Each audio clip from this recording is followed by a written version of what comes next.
So once we get an idea of the kinds of things that a player is working on, we talk to the parents, we have release of information forms, we talk to the therapists, if they have a therapist in private practice as well. We will talk to them and figure out what the kinds of things they're working on, and then we'll plan in-game situations specifically targeted towards their real-world areas of growth. An example is one boy, we spoke to his parents, and his teachers had told us that his body language was interfering with his ability to make friends. And at a more traditional social skills group, that would have been direct instruction, here's how body language affects other people. By the time they come to our groups, they're tired of being in therapy. They don't want to sit down and have somebody tell them that they have problems. They want to have a good time. And so in our game, we let them play Dungeons and Dragons. And in this particular case, this player, when we gave him the option to choose his character, first of all, he chose a dwarf barbarian, which right there is an indication that this is a player who wants to work on this. He already knows somehow that he's projecting his latent desire onto this character.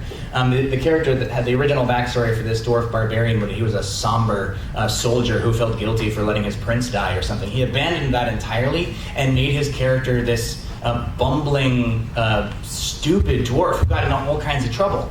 And as a game master, I set up the situation where they had to infiltrate a fancy dinner party to find out some intrigue around the political situation in this town. And so in order to infiltrate this dinner party, they had to have their characters that they're role-playing pretend to be royalty. So there's 3 layers of role-playing going on, where this is a socially challenged teenager pretending to be a dwarf barbarian who's pretending to be a king. So at the game table, I had everybody sit at the table like their characters were sitting. And so this boy who was sitting just like Adam was, sits with his elbows out, his legs really wide, and he starts banging on the table.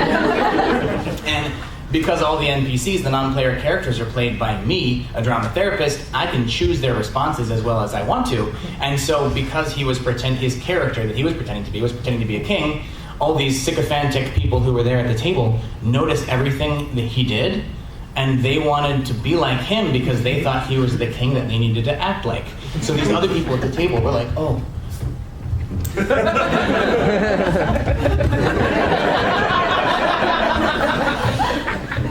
And in this moment, this is a boy who got to see how his body language affected other people. He knew that people noticed how he sat at the table. He got a chance to experiment by making his body larger and taking up space, and was socially rewarded for that.